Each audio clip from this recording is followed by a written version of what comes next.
टोपी है, उन्होंने अपनी मर्जी के टिकट चेंज करवा दिए। शमीम ने, फिरदौस शमीम ने नोट बना रहे हैं ना सब, जिसको जहां मौका मिल रहा है वो पैसे बना रहा है जी, छोड़ कोई कहीं नहीं रहा है, तो पार्टी को नुकसान होगा ना। कि जब आपका सूबाई सदर वहां मौजूद है जिसने लोगों को नाम दे दिए, तो उसके बाद दूसरे लोगों की क्या हैसियत है कि वो उन सीटों को चेंज करें? सही, सिर्फ इसलिए कि पैसे बना रहे हैं। उन्होंने शेर मरवत ने केपी के अंदर क्या किया? अपने रिश्तेदारों को और अपने जानने वालों को वो टिकट बंटवाए ना।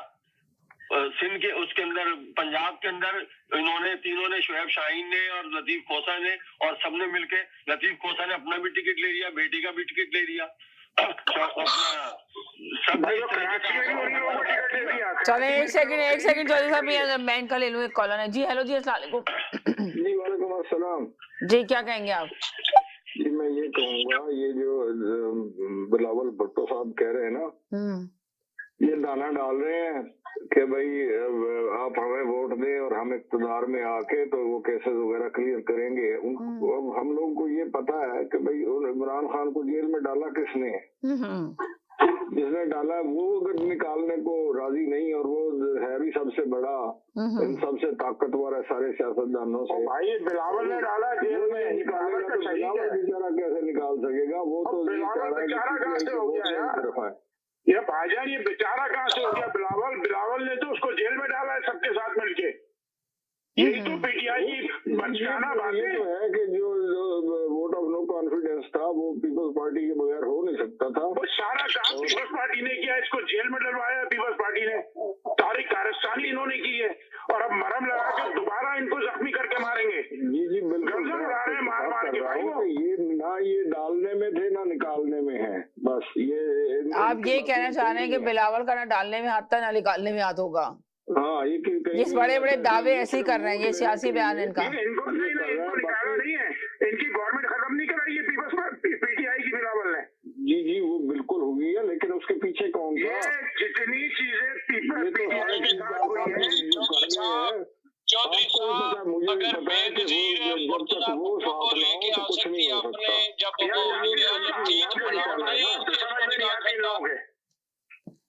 उनके ही माँ पे निकाला है ना, जो निकालने वाले वो और है, वरना बिलावल तो पहले भी था वहाँ। यार इन्होंने छोड़े ना, हर काम में ये सब में आगे रहे, सारा प्लान इनकी तरफ से था, सबके साथ मिलके निकाला है, और जालिमों की तरह टांगे वांगे तोड़ के पार्टी खत्म कर दी है।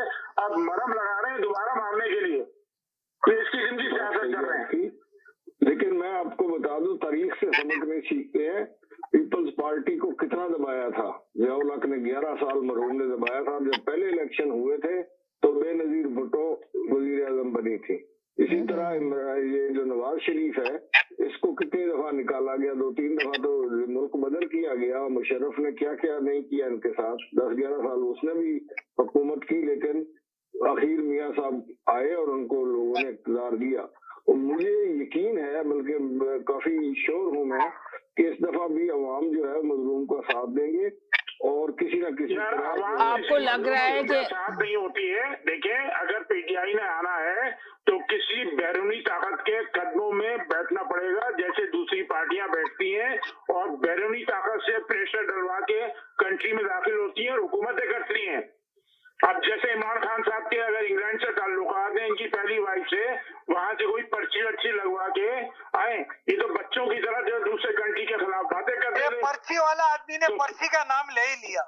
सर जी, पर्ची वाले आखिर आप पर्ची वाले निकल आए ना, अपनी हुकूमत आखिरी में बता दिया ना कि आप पर्ची वाले हो। पर्ची में तो आए थे यार, आपने बता दिया ना कि आप पर्ची वाले हो, आज बता दिया ना। पर्ची पे ही आए थे ना, इमरान खान पर्ची पे आए थे। देखो, ये पर्ची वालों का काम खत्म है, इसी सियासत को खत्म करना है। ये कोई पर्ची वर्ची नहीं है, ये सियासी खेल है। पर्ची बना के रखेंगे, वो पर्ची होती थी। इसलिए नहीं, पर्चियों वाले, आप पर्ची वाले लोग हो भाई, पर्चियों का काम लगाते हो। पर्चियों वाला जमाना खत्म हो गया, पर्ची होती है, सब बढ़ गई है। हर जगह कट गया, पिंडी में भी कट गया, पिंडी से बाहर भी कट गया। चौधरी साहब, आखिरी में आप अपने आप में आ गए ना, पर्ची पर आ गए ना, आखिरी में आप पर्ची ले आओ, पर्ची ले आओ। वो लाए थे ना, कतर से एक पर्ची लाए तो थे आपके लिए। साहब, अवाम साथ है और अल्लाह साथ है।